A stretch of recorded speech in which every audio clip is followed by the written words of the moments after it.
nasa conference kaya hindi po ako nakapagturo.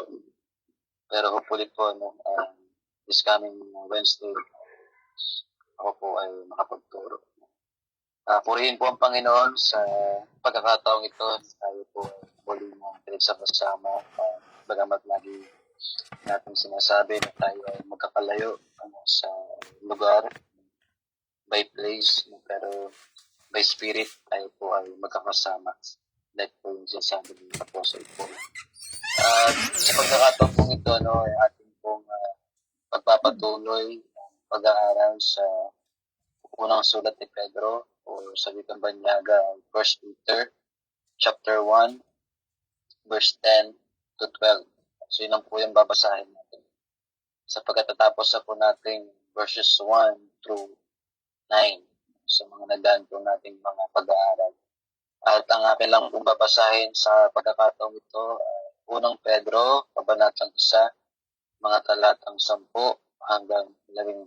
So Wikang Banyaga po ay 1 Peter chapter 1 verses 10 through 12.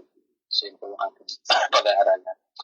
So sabi po dito ni Pedro sa kanyang sulat sa mga nangalat ng mananampalataya sa lalawigan ng Ponto, Galacia, Cappadocia, Asia, Bithynia. Ito po yung sabi niya sa verse 10. Tungkol sa kaligtasang ito, masusing nagsiyasat at nagsuri ang mga propetang nagpahayag tungkol sa pagkapalang nakalansay. Sinuri nila kung kailan at paano ito mangyayari. Ang panahong ito ang tinutukoy ng Espiritu ni Kristo na nasa kanila na ang unang ipahayag nito ang hirap na titiisin ni Kristo at ang karangalang tatamong ng kanilang ipahayag ang mga katotohanan ito.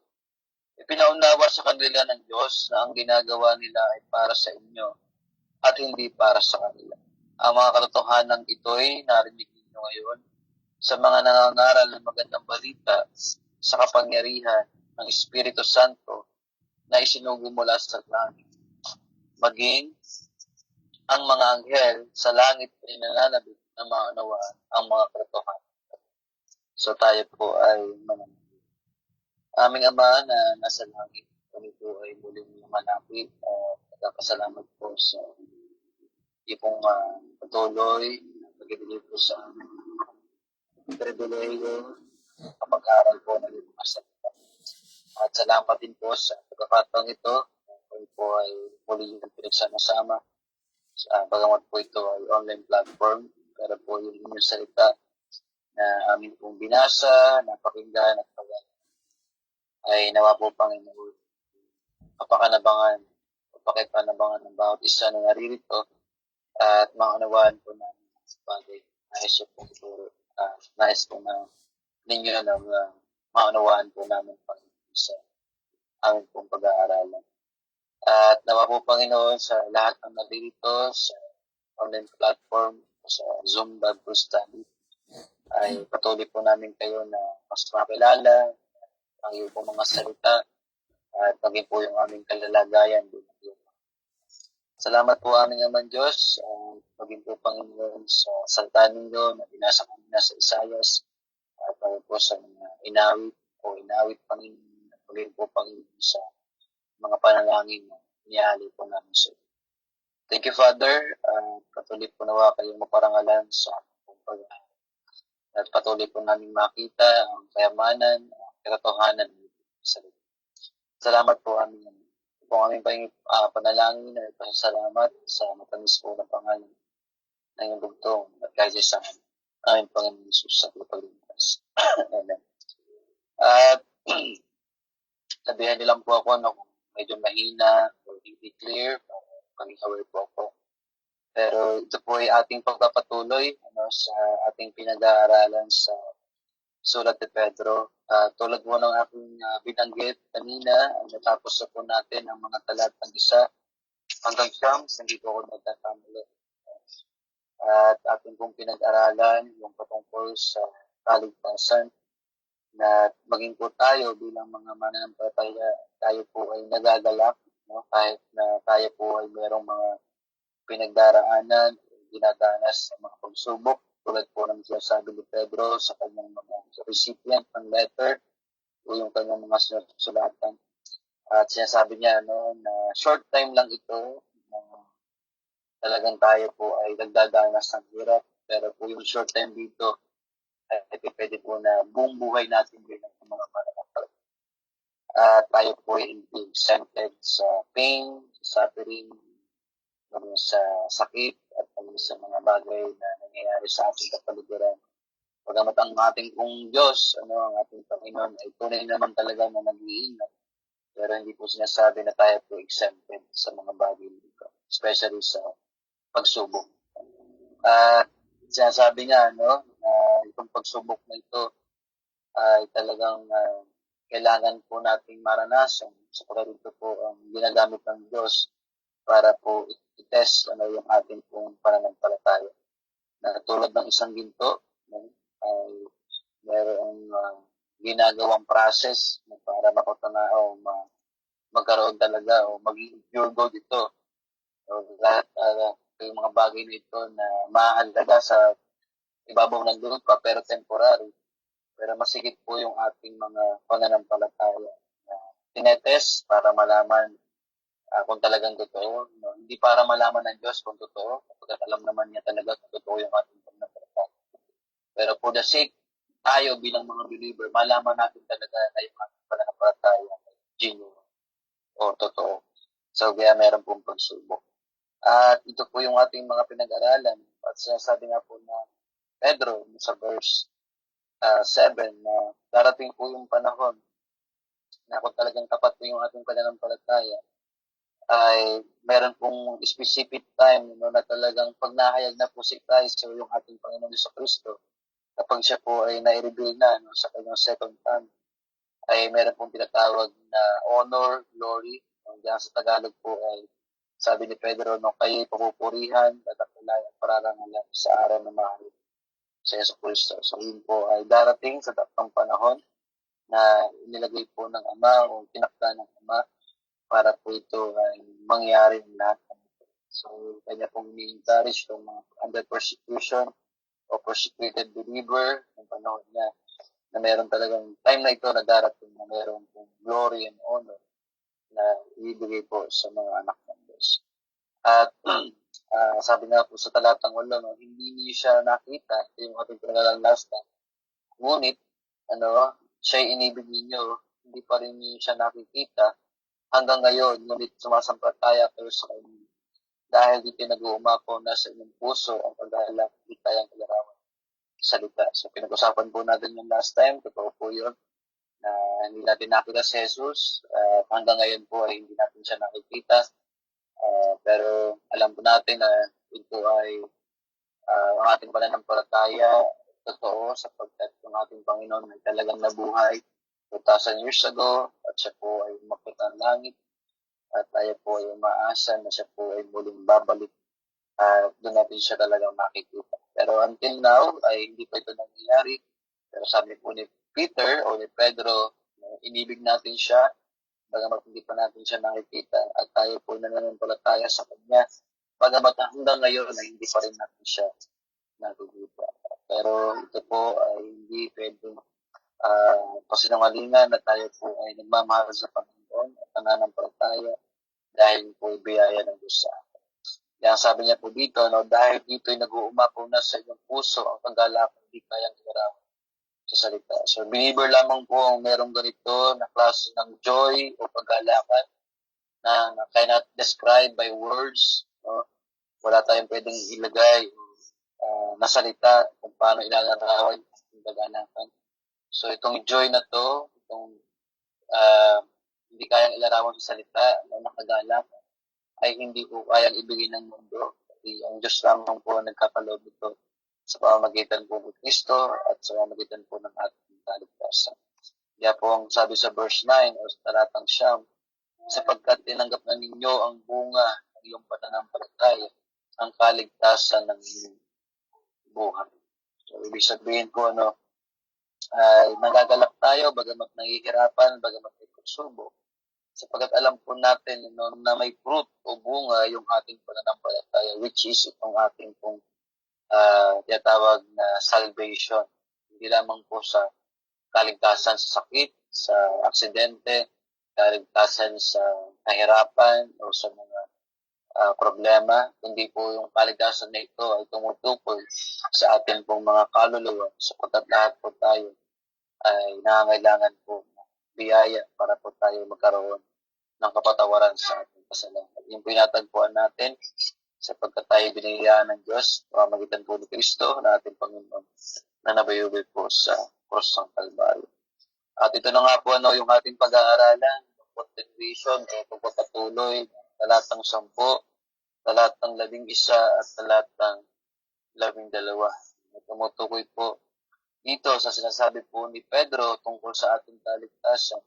At makikita po natin maging yung mga Old Testament prophets at maging ang mga anghel, they are looking sa bagay na ito na itinakda ng Diyos sa kanyang plano, sa kanyang providensya, na kanyang ipinagkaloob sa kanyang mga pinili o sa kanyang mga anak, sa mga believer na magkaroon ng pananampalataya sa Panginoon Hesus sa kanyang pong biyaya. Kaya po yung pagkakasabi sa talatang 10, medyo marami po tayong bubuksan ng mga talata mamaya. Siguro po ay mas maganda kung kayo rin po ay kung may mga Biblia, makibukas po kayo sa atin. So please bear with me sa atin pong mga bubuksan ng tungkol sa mga prophets. Pero ito po ay halos New Testament that they are looking forward o talagang kanila pong ipinahayag ang tungkol po sa ating Panginoon at sa kaligtasan. At mamaya po ay makikita natin kung gaano po talaga ka-precious itong salvation. At yun po yung ating pag-uusapan. At yung kung pagkakasabi sa verse 10 ng 1 Peter chapter 1, sabi dito ni Pedro, tungkol sa kaligtasan ito ay masusing nagsiyasat at nagsuri ang mga propetang nagpahayag tungkol sa pagkapalang nakalaan sa inyo. So, yung tinutukoy po dito na kaligtasan ay yun po yung sa verse 9, yung kaligtasan ng ating mga buhay o ng ating mga kaluluwa. So, sabi ko nga po, ang tao lamang nilikha ng Diyos na bukod tangi, sapagkat sa lahat po ng nilikha ng Diyos, tayo lamang po yung may eternal na kaluluwa. So, lahat po ng nilikha ng Diyos, maging mga hayop. Sabi nga po ng Ecclesiastes, kapag sila ay namatay, talagang naglalaho na. Hindi po tulad natin bilang mga tao, kung tayo po ay namatay. Meron tayong eternal na bahagi po ng ating pong sa pagkakalika sa atin ng Diyos. Kung tayo po hindi tinatawag na katawan, na ito po ay galing sa alabok. At pag tayo namatay ay babalik po din sa alabok. Sapagkat ito po ay temporary. Pero po yung ating bahagi o yung tinatawag na kaluluwa o espiritu, ito po ay nananatili. So, ibig sabihin, ay hindi po ito namamatay. Pagdating po ng panahon, kung tayo po ay binawian ng Diyos o ng ating mamilika ng buhay, ay tayo po ay talagang mamamatay po yung ating physical body, but our spiritual o yung ating pong kaluluwa or soul ay talagang mananatiling buhay. Pero nga po yung pinag-uusapan natin na lahat po ay merong pupuntahang eternity. Pero dalawa po yun, eternity doon sa piling ng Diyos, yung blessing naman. Pero meron din po isang eternity, kundi po yung punishment, yung sa dagat-dagat. So, same po yun, eternity pagdating po ng panahon. At tao lamang po ang merong ganon, yung soul na pagdating ng panahon na hindi pupuntahang eternal punishment o eternal blessing. At ito po yung sasabi ni Pedro na tungkol sa kaligtasan ito, ayun po yung pinag-uusapan about sa salvation of our soul o yung mga ating buhay. Hindi lamang po sa persecution, kundi talagang ito ay tungkol sa ating pong kaluluwa, kaligtasan po ng ating kaluluwa. At yun po yung binabanggit niya sa verse 10, tungkol sa kaligtasan ito, in this salvation. Sabi ng banyaga po, concerning this salvation. At ito po yung sabi, concerning this salvation o this itong kaligtasan ito na pinapahayag o sinasabi po ni Pedro ay masusi daw ng siniyasat at sinuri na mga propetang nagpahayag tungkol sa pagpapalang nakalaan sa atin. O sa kanyang susulatan, nakalaan sa inyo. So, ibig sabihin po, meron pong mga nagsuri at meron din pong mga nagsiyasat. Kaya po yung pagkakabanggit sa wikang banyaga, yung mga prophets na ito, naman po sino yung mga prophets from the Old Testament. At kung ating pong pag-aaralan ang mga propeta, yung pinakahuling propeta ng Old Testament is si John sa New Testament. At ang pagkakasabi nino, concerning this salvation, the prophets o itong mga propeta who prophesied about the grace that would come to you, search and carefully investigated.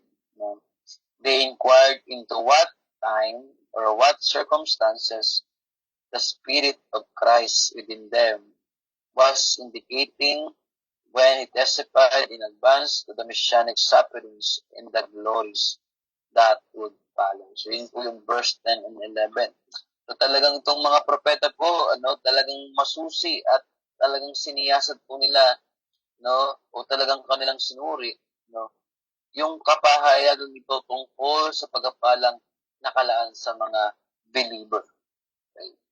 So, titingnan po natin yung ilang mga talata na sinasabi na talagang itong mga propeta ay kanila pong ipinahayag o kanilang siniyasat ang mga bagay na ito na mangyayari in the future at nangyari po yun sa New Testament sa panahon po ng ating Panginoon. So, Espiritu po ay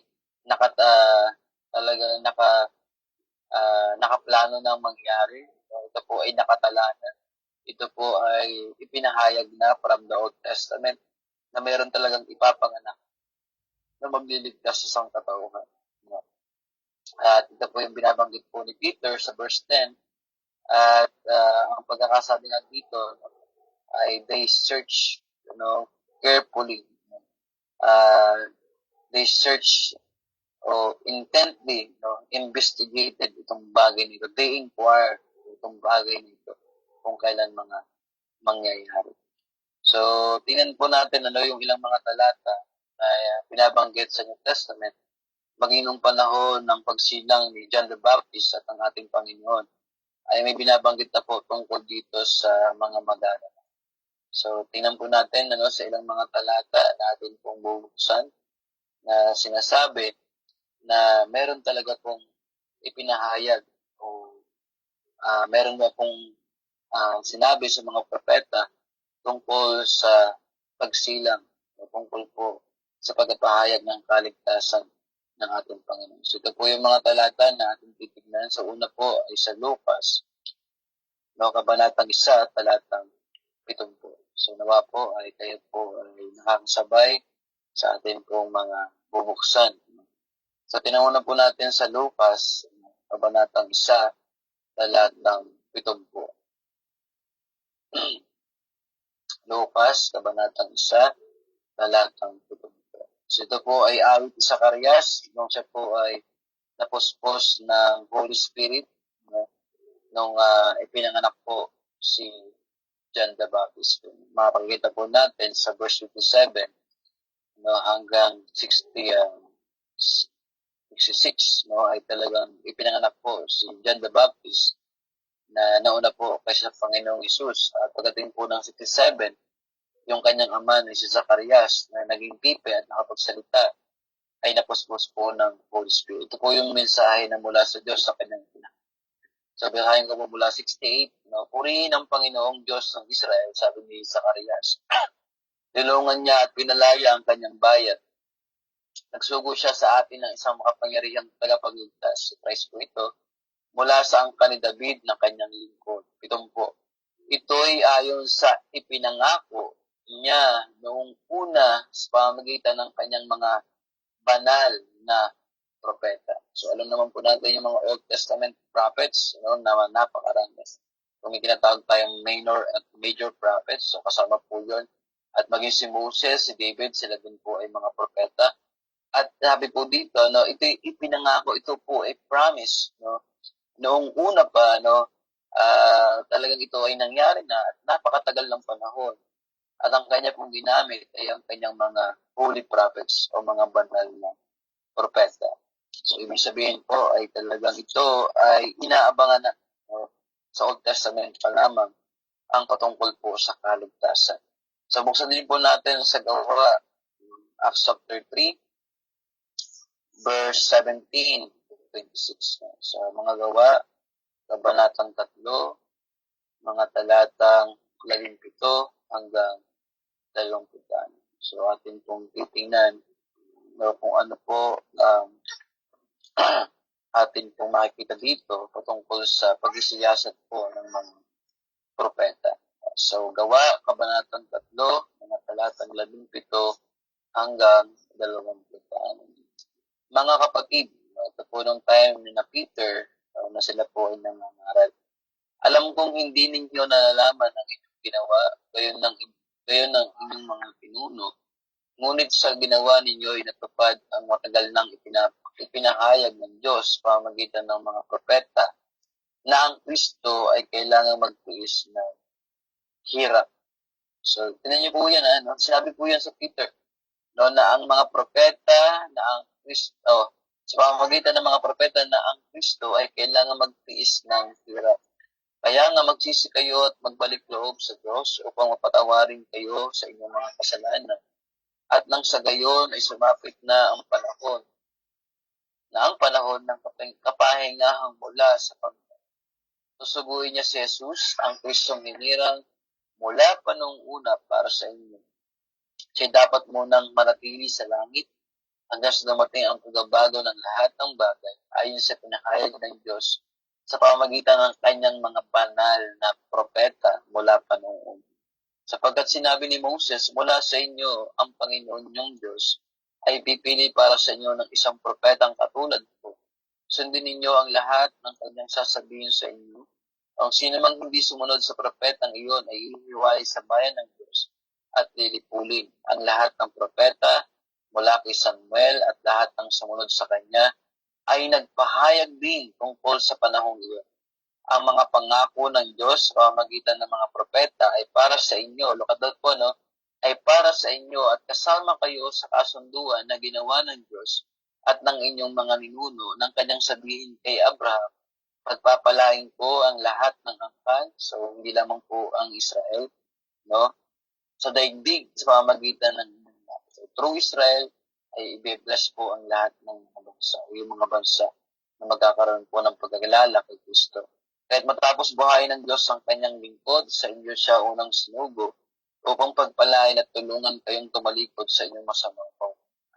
So, nung panahon pong ito na si Pedro po ay nangaral doon sa portiko ni Solomon, ay ito po yung kanyang binabanggit sa mga Hudyo. Pero ang ating pong makikita dito, no, so from sa Old Testament, sa pamamagitan po ng mga propeta o mga prophets, ay talagang ipinahayag na po itong tungkol sa ating Panginoon. Binabanggit na nga po sa talatang 17 at 18 na meron talagang ipapanganak o meron talagang binigay ang Diyos o pinahayag ng Diyos sa pamamagitan ng mga propeta na ang Kristo ay kailangan magtiis ng hirap. Kasi po yun din ang binabanggit sa 1 Peter verses 10 to 12 na talagang sinuri at siniyasat ng mga propeta tungkol sa pagkapalang ito o sa kaligtasan ng mga believer. At mamaya po ating bibiinan, ito po ay para sa atin at hindi po para sa kanila. Okay? So isa pa po sa Gawa, Kabanatang 7, ay ito rin po yung binabanggit. Sa Acts chapter 7, verse 37, so Gawa, Kabanatang 7, talatang 37. So ito po yung binabanggit sa Gawa 7, talatang 27. So basahin po natin sa Acts chapter 7, verse 37. 35, simulan po sa 35. Itinakwil nila si Moses at ang kanilang sabihin, sino nang lagay sa iyo upang magpinunotokom namin? So ito po yung nangyari sa Old Testament, nung sila pupunta ng promised land. So ngunit ang Moses ding iyon ang isinugo ng Diyos upang mamuno at magligtas sa kanila sa tulong ng anghel na nagpakita sa kanya sa mababang punong kahoy. Sila ay hinagong niya sa kailang kahirapan sa pamagitan ng mga himbanang ginawa niya sa Ehipto, sa dagat na pula, sa ilang sa loob ng 40 taon. Siya rin ang Moses na nagsabi sa mga Israelita, mula sa inyo ang Diyos ay pipili ng isang propeta upang gawing propetang tulad ko. Siya ay kasama ng mga Israelita sa ilang, siya ang nakipag-usap sa anghel na nagsita sa kanya at sa ating mga inuno sa bundok ng Sinai. Siya ang tumanggap ng mga salitang nagbibigay buhay mula sa Diyos upang ibigay sa atin. So, ibig sabihin ko, meron pinapahayag maging po sa panahon ni Moses tungkol po sa darating na tagapagligtas o na ating Panginoong Hesus. At ito rin po yung binabanggit sa Roma, Kabanatang 1, talatang 2, Hebreo, Kabanatang 1, talatang 1, at buksan po natin ang Lucas, Kabanatang 16, talatang 16. At mamaya po 24, talatang 4. So ito rin po yung binabanggit sa Luke chapter 16, verse 16. Maganda po ito na makita po natin na sapagkat sinasabi po ni Pedro na they are searched intently and carefully tungkol sa bagay dito. So Luke 16, verse 16. Ito po yung binabanggit. Ang kautusan ni Moses at ang sinulat ng mga propeta ay may bisa hanggang sa pagdating ni Juan na tagapagbautismo. Buhat noon ay pinangaral na ang magandang balita tungkol sa paghahari ng Diyos at ang lahat ay nagpipilit na makapasok dito. So look at that po sa panahon ni Moses at pag sa panahon ni Juan ay talaga pong ipinapangaral na ang magandang balita tungkol sa paghahari ng Diyos. At yun po ay sa pamamagitan po ng ating Panginoon Hesus. At maging po sa Kabanatang 24 ng Lucas ay may binabanggit din po patungkol dito. Verse 44. Luke chapter 24, verse 44. Nung ang Panginoon po ay nagpakita sa kanyang mga alagad. So ito po yung sinasabi sa verse 44. Pagkatapos ay sinabi niya sa kanila, ito ang tinutukoy ko nang sabihin ko sa inyo, noong kasakasama pa ninyo ako, dapat matupad ang lahat ng nasusulat tungkol sa akin. Saan daw? Sa kautusan ni Moses at sa aklat ng mga propeta at sa aklat ng mga ahit. So alam niyo po ba na ang mga Hudyo, meron po silang bahagi ng kasulatan sa Old Testament na yung tinatawag po nila na Pentateuch, yung 5 books of Moses, at meron din po sila yung writings, at maging po yung Psalm. So ibig sabihin yung Ketuvim tsaka Nevi'im, at ito pong 5 books of Moses. So yun po yung Torah na kanila pong pinanghahawakan na salita po ng Diyos na pahayag po sa kanila bilang mga pinili ng Panginoon. Pero ang sabi po ng Panginoon sa kanyang mga alagad, itong mga bagay na ito, yung kasulatan ni Moses, o kautusan ni Moses, aklat ng mga propeta, at aklat ng awit, ay, ano po sabi? Ito ay pinahayag ng Panginoon na dapat matupad ang lahat ng ito tungkol sa kanya. So, ibig sabihin, sulat ni Moses, sulat ng mga propeta, at maging po sa Psalm, ayun po ay tumutumbok tungkol sa Panginoong Hesus, sa katuparan ng kanyang pong pagkasakatawang tao at pagliligtas po sa mga mananampalataya. Ito po yung kagandahan na makita po natin na sinasabi nga po ni Peter sa chapter 1 verse 10 na itong about sa kaligtasan, talagang ito po'y sinuri at ito po talaga ay pinag-aralang mabuti ng mga propeta tungkol sa pagkapalang nakalaan para sa mga believer. So, kung tulad po ni Luke, sa Luke chapter 1, nung sinusulatan niya po si Theophilus, sabi niya nga po, talagang he carefully investigated. Talagang sure talagang tayo po ay magkakaroon talaga ng confidence na yung ating pong pananampalataya sa Panginoon ay talagang katotohanan sapagkat ito po hindi nangyari lamang 2,000 years ago. Ito po ay nangyari na ito po ay nung pinahayag ng Panginoon sa kanyang pong mga holy prophets from the Old Testament na talagang meron talagang inilaan, meron talagang inakta at meron talagang ibibigay ang kalangitan para po sa ating kaligtasan. So ito po ay hindi gawa-gawa ng tao, ito po ay hindi invento sa panahon natin tungkol sa ating Panginoon at tungkol sa kaligtasan. Ito po ay matagal lang pinag-uusapan at ito po ay talagang ipinaprophesy na o pinaraprophesy na po from the Old Testament at tayo po ay ngayon ay nakikinabang sapagkat ito po ay nangyari sa panahon po ng Panginoon sa kanyang katauhan at talagang meron pong kaligtasan. Kaya po ang pagkakasabi ni Peter sa kanyang pong recipient, bagamat kayo ay nagsasuffer, bagamat kayo ay may dinadaan sa mga paghihirap, no, meron kayong galak, meron kayong joy na hindi kaya ipaliwanag ng salita. Tinanggap na po yung natin yung ating pong bunga ng ating pananampalataya, yung ating salvation of our soul. At sabi nga po ni Peter, ito ay talagang sinuri at siniyasat ng mga propeta from the Old Testament hanggang sa panahon ni John. At sabi po dito ni Peter, no, at yung pagkapalang ito, itong blessing na ito ay nakalaan para sa atin. No? Hindi para sa mga yung mga nag-aaral na ito. Bagamat, yeah, they are saved.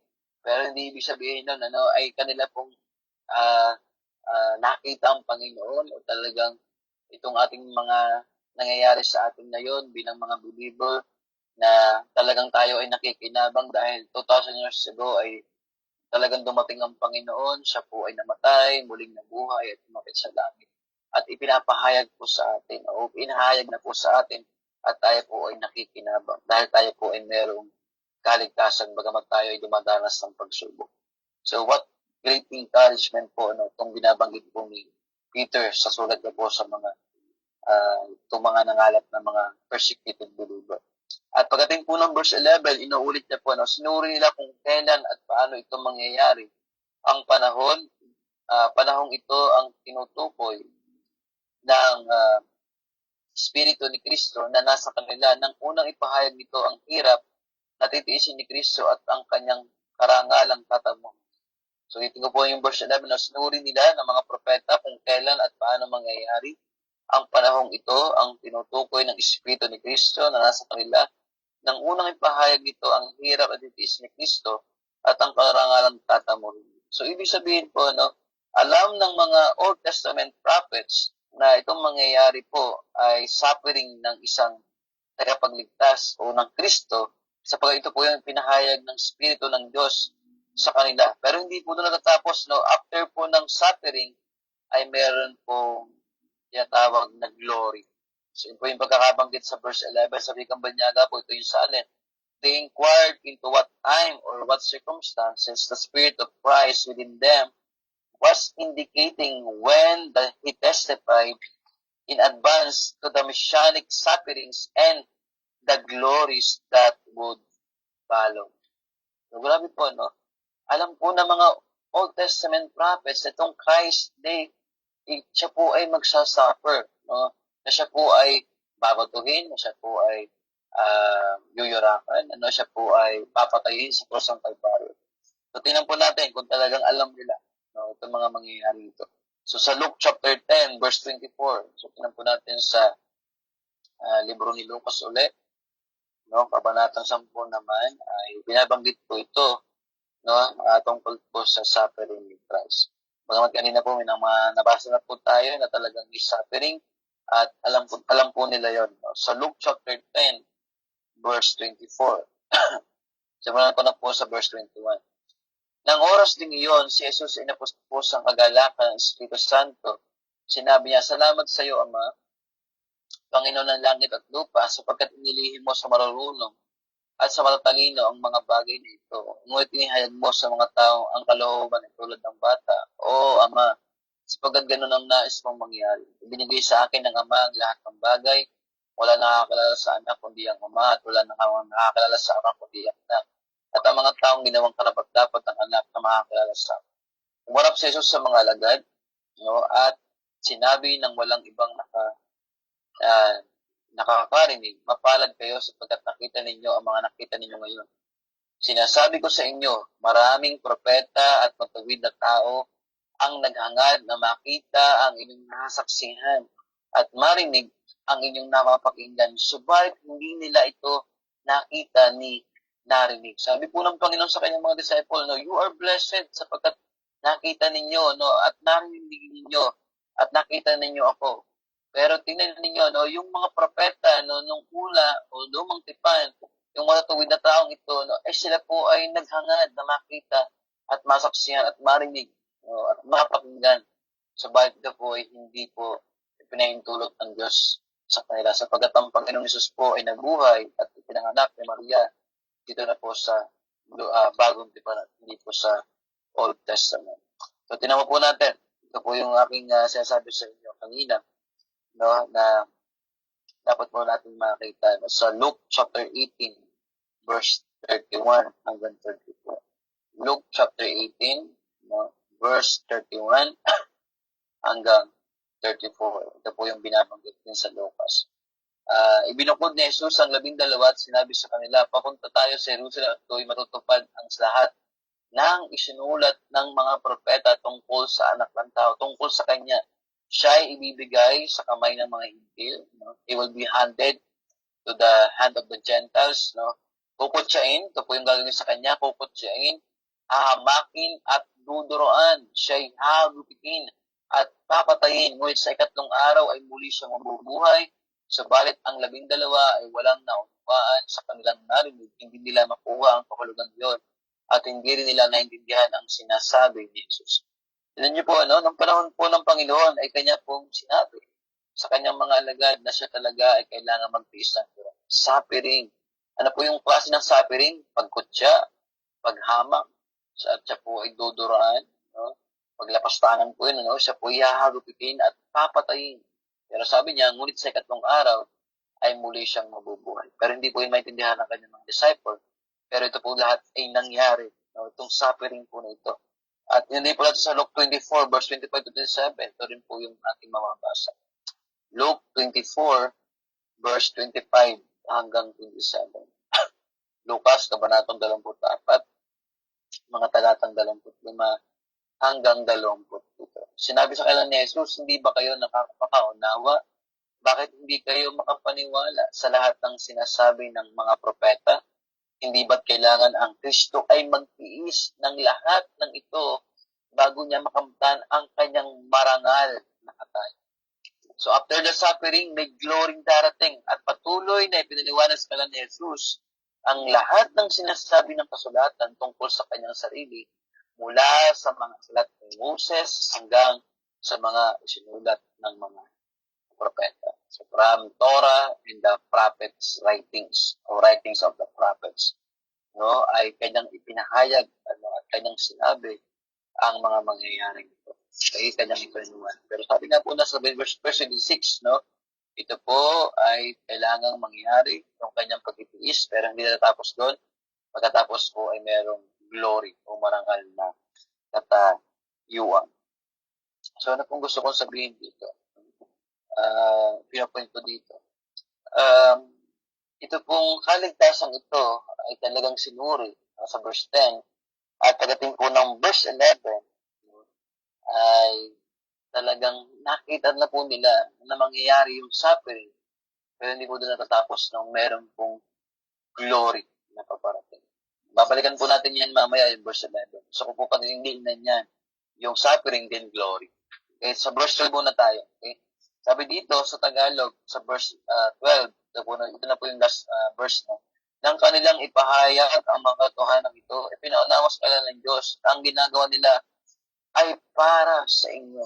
No? Hindi po para sa mga Old Testament prophets, kundi para sa mga believer, para po sa mga ipapahayagan ng gospel. Ito pong pagpapalang ito. Sabi nga dito, ano, ito ay hindi para sa kanila, kundi ito ay para sa inyo. At hindi ang mga katotohanan ito ay narinig niyo ngayon sa mga nangangaral ng magandang balita sa kapangyarihan ng Espiritu Santo na sinugo mula sa langit, maging ang mga anghel sa langit ay nananabik na maunawaan ang katotohanan ito. Sabi itong banyaga po sa verse 12, it was revealed to them that they were not serving themselves, but you. Sino yung you? We are yung mga believers. No? Tayo pong mga nanampalataya. These things have now been announced to you through those who preach the gospel to you by the Holy Spirit sent from heaven, angels desire to look into these things. So, grabe po ito. No? Ba't ko po nasabi? Ito pong kaligtasan ito, no? Bagamat nakita po natin kanina, may suffering, may glory, tungkol kay Kristo, pero sabi dito, no, it was revealed, ito po ipinahayag, no? Hindi po para i-serve itong mga Old Testament prophets, kundi po tayo, para po tayo ang makinabang ng kapahayagan ito, na mayroong kaligtasan, no? Sa silong ng langit, sa pamagitan po ng ating Panginoon, Yeso Kristo. So, kung gusto niyo pong buksan, Mark chapter 16:15, Acts 1:8, Acts 2 verse 2 to 4, ay may mababasa po kayo patungkol dyan. Pero hindi ko na babasahin yan. At ang gusto ko pong i-point, tinan niyo po yung mga anghel. No? They are looking, no? They are desiring, no? Sabi nga, no? They are they are long to catch a glimpse of salvation na ito. Sabi na, angels desire to look into these things. Anong yung these things na to? About doon sa salvation. About doon sa pagpapala na tatamuhin po ng mga believer. Gusto ko pong sabihin ito bago tayo bumalik ng verse 11. Ang kaibahan po ng anghel sa tao, meron silang kaibahan. So, bukod doon sa yung mga anghel, meron silang power, meron silang extraordinary na kayang gawin, hindi tulad ng tao. Pero bukod doon sa mga bagay na gano'n, ang anghel po, ay malaki po talaga ang pagkakaiba sa tao. Ang anghel, pag nagkasala, like Lucifer at like yung mga angels po na nagrebelde sa Diyos, after po silang magkasala, wala na pong salvation. No, there's no second chances. Wala po sa kanila yung repentance, so tapos sila po ipapatawarin sa pagkakasala. Hindi po ganun ang mga anghel. Ang mga angel po, pag sila po ay nagkasala, like Lucifer at yung mga nagrebelde po sa Diyos, wala na pong salvation. Wala na pong forgiveness. So sila po ipaparusahan talaga sa tagat-tagatang apoy na nilaan ng Diyos para sa kanila at sa mga mataong hindi mananampalataya. At ang kaibahan po ng anghel sa tao, ang tao po, after na magkasala ng tao, like Adam and Eve, yun po yung kaibahan. Meron po tayong second chance para po tayo ay makaunawa. O pag narinig po natin yung gospel, ay pwede po tayong maligtas sa biyaya po ng Diyos.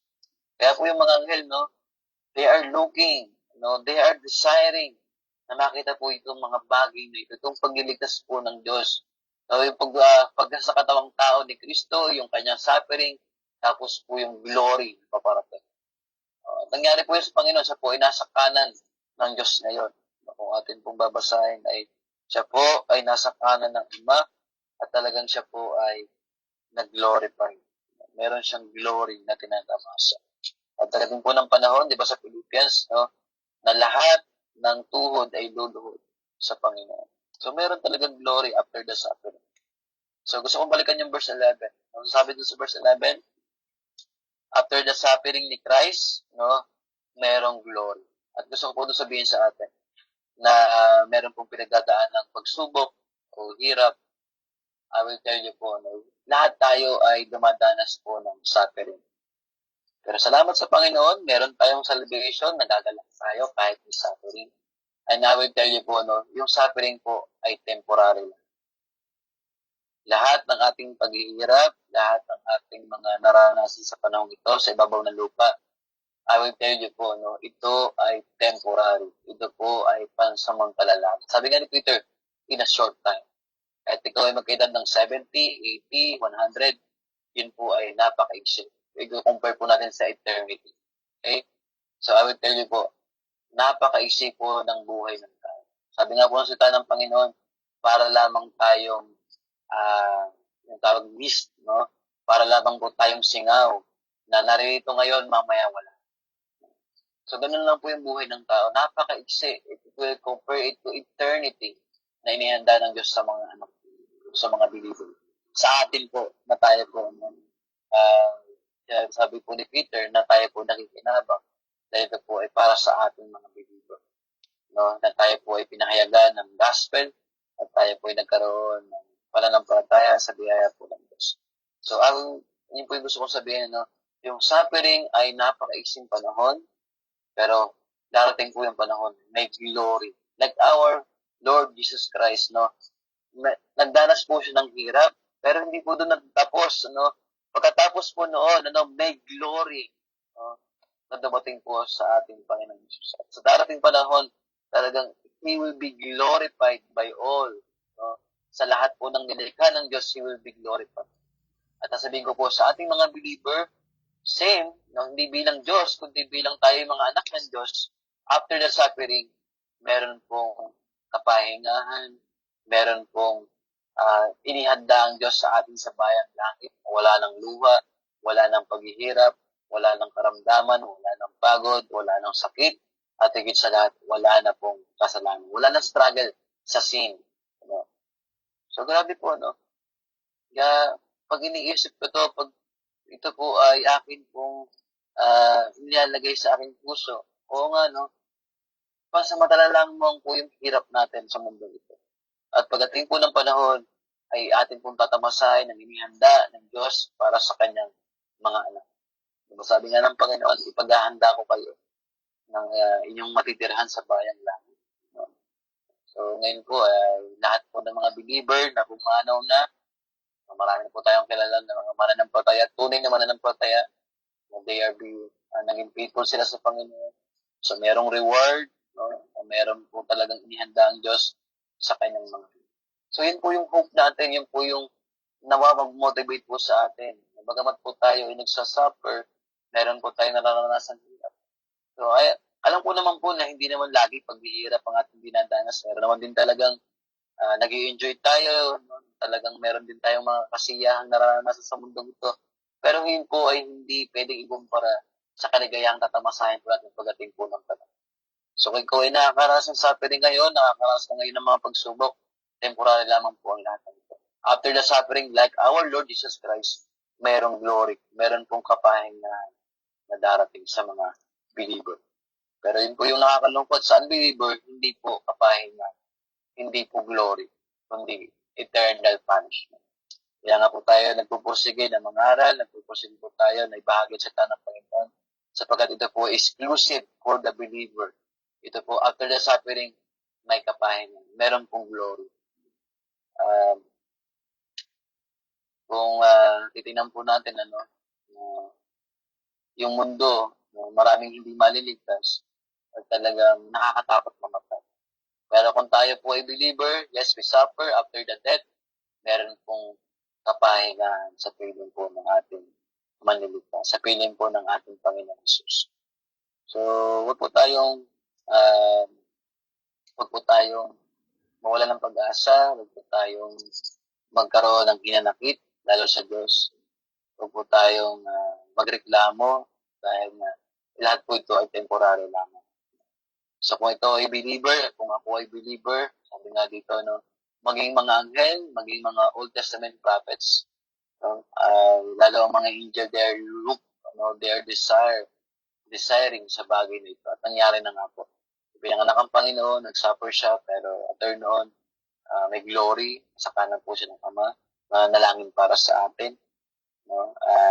Din po yung ating tatamasahin pagdating ng panahon. May suffering ngayon, pero hindi po yun puro suffering.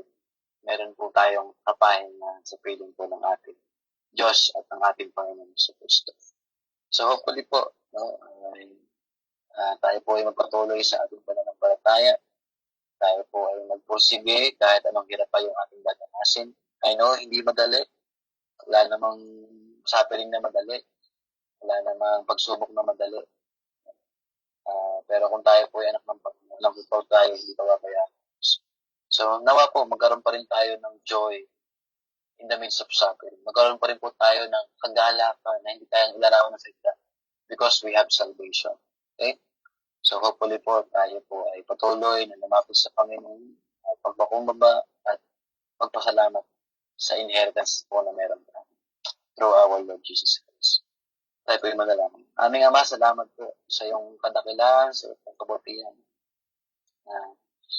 Bagamat po hindi kami karapat-dapat, kinabagan niyo po kami.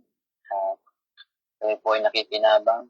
So, maging po Old Testament prophets, they search carefully and investigated, inquire sa mga bagay nito. At kami po ngayon ang nakikinabang. Salamat po, Panginoon, sa iyo pong kabutihan, sa iyo pong katapatan, sa iyong mga salita na hindi po nagbabago, sapagat kayo po ay immutable, you does not change, at mapagkakatawalaan po namin yung mga sa iyo pong pagiging soberano, ay makakaasa po kami na hinahatag niyo po yung mga kaligtas. Nakatapos na po sa kita. Sa mga kapatid ko po na meron pong persecution, may sufferings, may mga bagay silang naranasan, personally, struggle, alam ko po na hindi po sila pababay. Lord, give us more joy dahil na rin po ay mayroong salvation because of our Lord Jesus Christ. Salamat po aming Ama at malalahati po kayo sa aming pamilya, sa mga tao na kapaligid sa amin. Sa pangalan po ng Panginoon Jesus. Amen. Salamat po. Amen. Maraming salamat po, Pastor Edmond. Sa inyo pong shinare kami na sa gabi nito. Ayan, bagamat late na po sa Pilipinas, ay purihin po ang Panginoon sa buhay niyo. So, bago po tayo dumako sa ating reflections and testimonies, ay tinatawagan ko po yung mga malangin para sa ating share. Sis, mali. Yun ba yung ating naka-schedule? Sis Elisa Galasis, kayo po yung prayer for the sharer. Sis Elisa. Ayan. Amen. Po. Maraming salamat po, Pastor Edmond, sa napakagandang mensahe ngayong gabi. Purihin ang Panginoon. Ayan, manalangin po tayo. Yes, Lord, hallelujah. Amang Diyos na makapangyarihan sa lahat, pinupuri at tinataas namin ang iyong pangalan, ang iyong kadakilaan at pagluwalhatian sa matagumpay na gawain sa araw ng ito. To glorify your name sa araw-araw na ng gawain sa Bible study, to study and to learn your words through our beloved Pastor Edmond na patuloy at walang sawang nagtuturo to share your gospel of God para kanila nung lumalim sa pananampalataya hanggang sa iyong pagbabalik o God. Lord, kami po'y nagpapalinis sa puso at isip at kami humihingi ng kapatawaran sa lahat ng nagawa ng pagkakasala, salita at sa gawa o God. Maraming salamat Panginoon sa gabay at biyaya mo sa aming gawain hanggang kami matapos at salamat din mo sa presensya at sa banal na espiritu na patuloy na nananahan sa bawat isa sa amin o tunay nga na napakadakila mo sa aming gawain. Nakaulot may mga trabaho kami ay naglalaan ng ang bawat isang oras para mabusog ang aming kaluluwa at mapakain namin ng iyong banal na salita o God. Dalangin ko din, Panginoon, ang aming sharer, Pastor Edmond Landicho, na patuloy na naglilingkod sa iyong Lord para ituro at ipangaral ang iyong banal na salita at katotohanan na gusto mong ipaalam o iparating sa aming mga nakikinig para di malayo ang totoong katuruan na itinuturo mo, O God, na nababasa namin sa magandang balita na dapat naming sundin para sa iyong kalooban, O God. Salamat sa buhay ng aming Pastor Edmond at siya ay nagpapatuloy sa pagpapagamit para i-share sa amin ang katotohanan sa iyo, O Diyos, sa totoong Diyos na hindi nagbabago sa kanyang mga pangako sa mga lingkod mo na tunay na sumasampalataya sa iyo, God. Salamat sa kabutihan mo, Panginoon, sa buhay ni Pastor Edmond.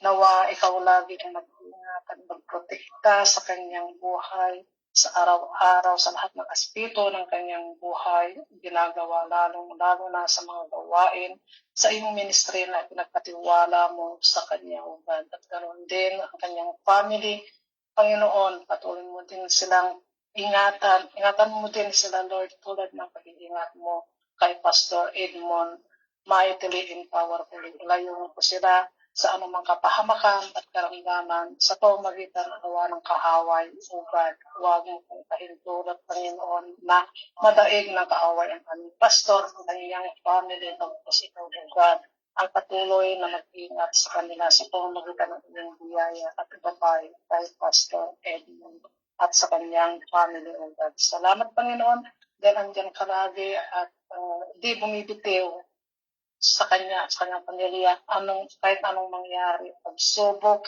na dumarating na di inaasahan sa buhay niya at ang habag mo at pagmamahal mo, O God, ay di humihiwalay sa iyong lingkod na iyong kinalulugdan dahil sa pagsunod niya sa iyong kalooban, O God. Salamat, Panginoon, sa lahat-lahat ng ginagawa mo, pagkilos mo sa buhay ni Pastor Edmond na iyong lingkod. Salamat din, Lord, sa boldness na katuring mo ipinagkakaloob sa kanya at tunay nga na nagagamit niya ito sa mga iba't ibang kaluluwa at higit sa lahat sa amin na tinuturuan niya dito sa Zoom Bible Study na hindi palapit sa kanya ang oras, ma-share lang niya ang gospel sa amin, O God. Salamat sa karakasan at karinungan at kaalaman na pinagkakaloob mo kay Pastor Edmond at napakalaking tulong sa kanya sa patuloy na pagsasaliksik ng iyong salita para ito'y maipangaral sa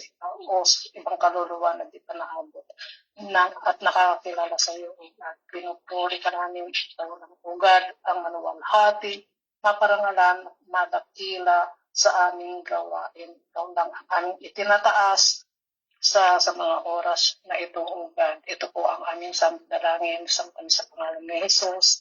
Amen. Amen. Back to your host. Amen. Amen. Maraming salamat po si Silisa sa inyong prayer po para sa ating share. At nais ko muna pong batiin yung 19,000 participants na nandito po ngayon sa ating Zoom Bible Study. Ayan. Sa ating pong host is Lourdes Cruz. Sa ating pong kapatid si Silisa na nalangin po sa ating prayer po attendees for share.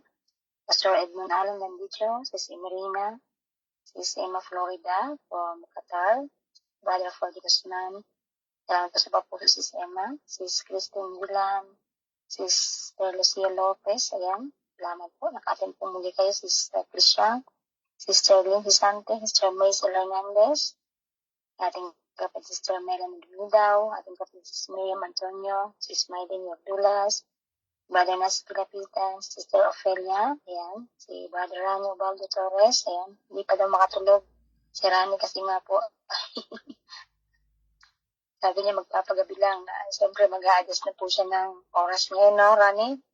Ayan, so, Sis Rosalie Hernandez, Sis Pastor Rose Mariana, ayan, purihin po ang Panginoon, at salamat po sa lahat ng sumama, hanggang matapos po ang pag-share po ni Pastor Edmond, ayan.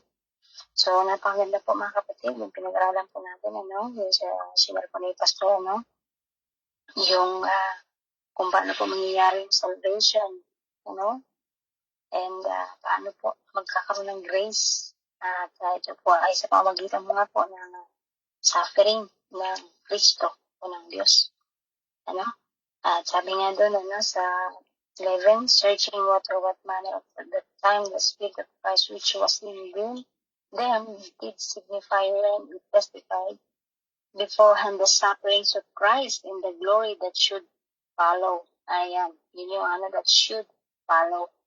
Yun yung napakaganda po talaga ng to eh. Kaya nga po, kung tayo po nga ay nagsasabi na tayo po nananampalataya, dapat po talaga ready tayo na mag-suffer. Po? Kasi nga po, katulad yung pinag-aralan po natin din kay Pastor Juliet, doon sa Acts 5, chapter 5, verse, na alam niyo po nang nakaranas po ng hirap kila Pedro, po, sabi po nila doon, doon sa 41, sabi nila, and they departed from the presence of the council. Ibig sabihin, nung sila po ay pinahirapan, sila po ay talagang parang pong may dinanas po sila dito na pagpalo, I think, pinalo po sila dito, Pero ang sabi po nila, rejoicing that they were counted worthy to suffer shame for His name. Yun po talaga, pag sinabing worthy to suffer, sabihin po, hindi sila nainis, kundi sila po parang ikinagalak nila na sila po ay makibahagi sa sufferings ng Panginoon. So, at to suffer shame for His name, ayan. Ibig sabihin po, ay paghiyain tayo ng tao dahil po sa ating pagmamahal sa Panginoon, sa gospel, Kaya nga, iba dahil sa pagpapahayag po ito, pagpapahayag ng gospel, ay makakaranas po talaga ang tao ng uh, panunuya, yung mga persecutions, o yung iba po talaga, diba nakita natin, nasasampal, kinuputya, inaasar, iniinsulto, mga ganun. So, kapag nakaranas po talaga tayo ng ganun, ay parang sabi nga po ay dapat po tayong magalak. Kahit po sabi ni Pablo dun sa Acts 20, na po, sabi niya dun sa Acts 20, tingnan ko lang po ano, patida na sa Acts 20, sabi po niya doon, sa Acts 20, na ito din po si Pablo, talagang matindi po ang binanat, hanggang sa po ay mamasay. Ito po napakarami niya ng naisulat na epistles, kaya nga doon sa afflictions ni Pablo, talagang makita po natin talagang naroon po yung kagalakan niya na kahit siya po ay dumaranas ng mga afflictions o sufferings. Sabi dun sa 20 verse 24, but none of these things move me, neither count I my life dear unto myself. Hindi niya talaga ibinibilang, yung kanyang buhay, so that I might finish my course with joy. Ayan. So, sabi niya, para matapos, yung kanyang, ibig sabihin, diba lahat po tayo may course o yung ating panampalataya, with joy, na may kagalakan. And the ministry which I have received of the Lord Jesus Christ to testify the gospel of the grace of God. Ayan. So, napakaganda po, kapag tayo po nag-testify ng gospel ng ating Panginoon, ay makakaras po talaga tayo dito ng mga paghihirap. At, ano po na yan, So, dapat po talaga sa bawat manampalataya, hindi po tayo maiinis sa ating buhay kung nag-suffer po tayo, lalo na po kung tayo ay tumatayo sa katotohanan, tayo po ay namumuhay sa katwiran, at pinapahayag po natin ang mabuting balita sa bawat tao. So, maraming salamat, Pastor Edmond, sa inyo pong share, and I hope na po ito ay very encouraging word sa lahat po ng manampalataya, So, nangangailangan po tayong mag-share talaga, bawat isa po sa atin, mga kapatid. Hindi lang po ang pastor, kundi tayo po, bilang na naman ang sa Panginoon, para yung iba naman po ay magkaroon po ng kaligtasan, bagamat sa una po talagang they reject us, but continually prayer po, at maunawaan po nila yung ating sinishare sa kanila by the help of the Holy Spirit. So, maraming salamat po, Pastor Edmond. Ayan. So, any reflections po, mga kapatid, sa share po ng ating buting pastor ngayong gabi ito, mga kapatid. Pwede po kayong mag-unmute. Ayan. Kasi ano po yung pinagpala sa share po ni Pastor Edmond sa gabing ito, Sister Christine. Lauren. Opo. Amen. God bless you, kapatid. God bless you po. Amen. Salamat po sa ating Pastor Edmond na nag-share at bahagi ng salita ng ating Panginoon. So, nakakaiyak. So, but sabi ko, nakakaano talaga yung word of God, nagbibigay kalakasan, nagpapagaling sa mga pusong nasusugatan, amen, nasugatan, naroy, amen, So, lahat tayo may makanya-kanyang suffering na pinagdadaanan mga kapatid, sa mga amo, sa pamilya, sa kaibigan, sa lahat po, So, dito ako, nagalak ako, sabi ko, Lord, thank you, kasi meron ganitong gawain na magbibigay sa iyo ng kalakasan, pagbabago, araw-araw kami na bago, at araw-araw kanyang pinatatat, pamamagitan ang kanyang pagsubok. So, sabi niya, pag hindi ka sinusubok, parang hindi maramdaman yung ating Panginoon. Pero pag naandyan yung pagsubok, nararamdaman mo yung naandyan siya palagi na iinatang kanya. Tapat siya sa kanyang mga salita. Sabi nga dito sa ating pinag-aralan, sa Peter, na ang ating Panginoon dumaan ng mas maraming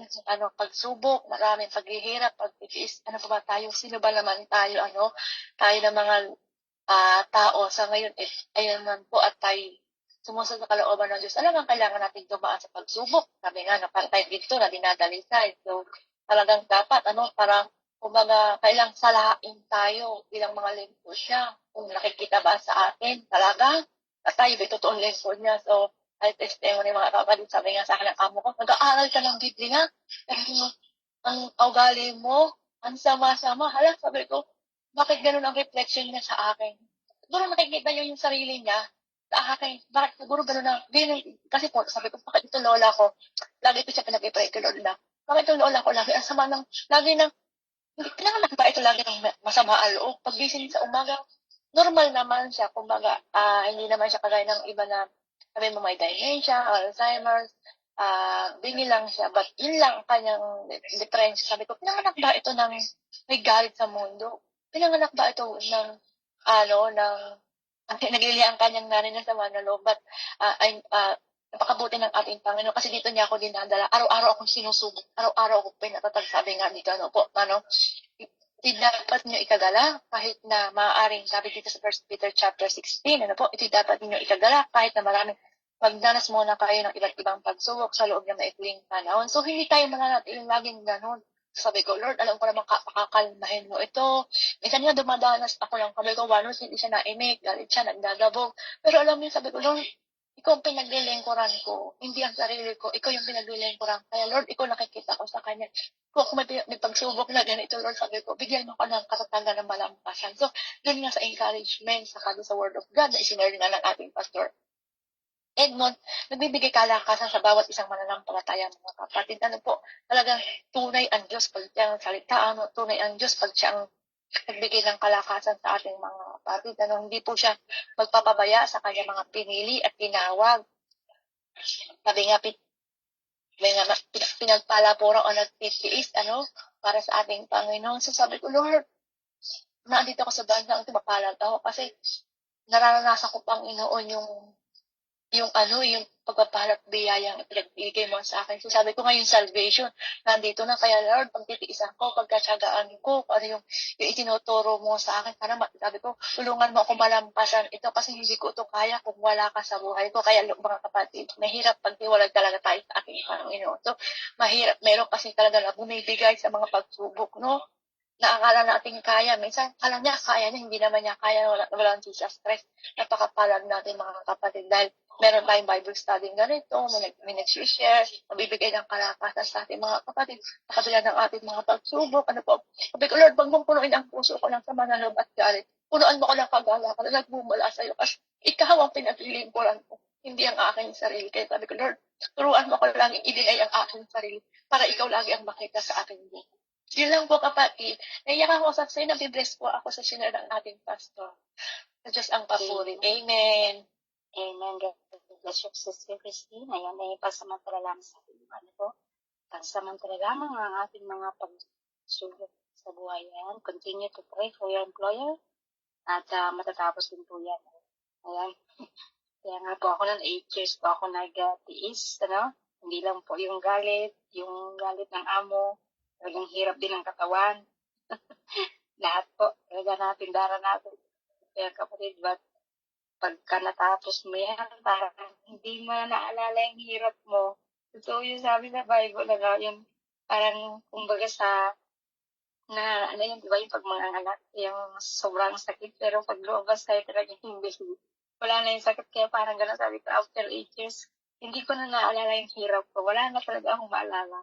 So, ang maganda po doon, pagka tayo ay napagtagumpayan natin yung ating pagsubok, yung ating mga hirap, nasabihin natin na tayo po pala ay talagang sabihin nagtagumpay. Ayan. So, continue po ba sa buhay niya, Sis Christine? Ayan. Continue to pray for your employer. Amen? Ayan, tayo po ay amen. Amen? Hallelujah. So, meron pa po ba? Reflect mga kapatid. Any reflection po sa inyo? Tayo po ba nakakaranas sa mga pagsubok sa mga oras na ito? Ayan. So, continue lang po tayo sa panalangin, magtiwala po sa Panginoon.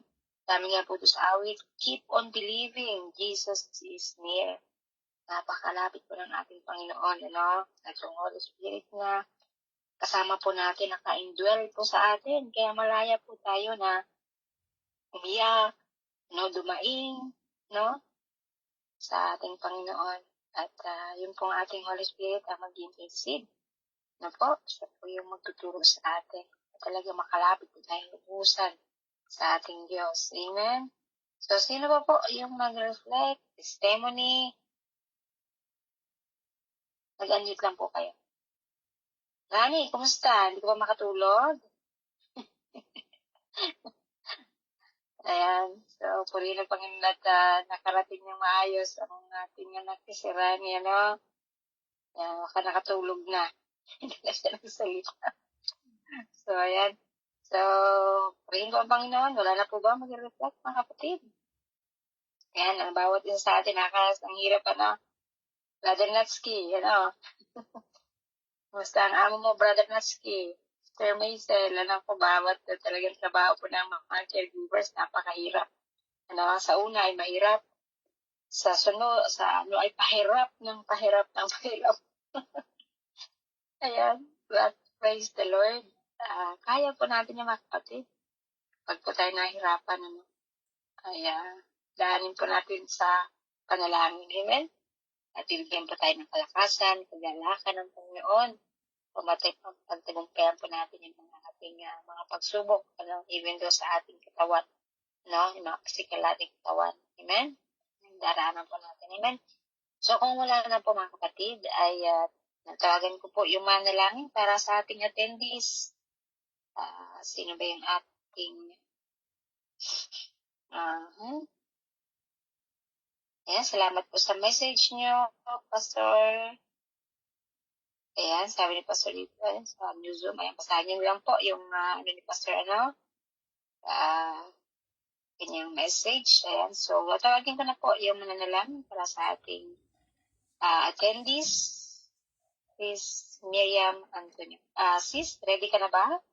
Sis Miriam? Amen, please. Amen. Amen. Amen. Narinig niyo po ako? Yes, kapit. Clear. Amen. Hallelujah. Purihin po ang ating Panginoon sa kanyang mga salita na ating pong napakinggan sa galing po na ibinahagi po ng ating pong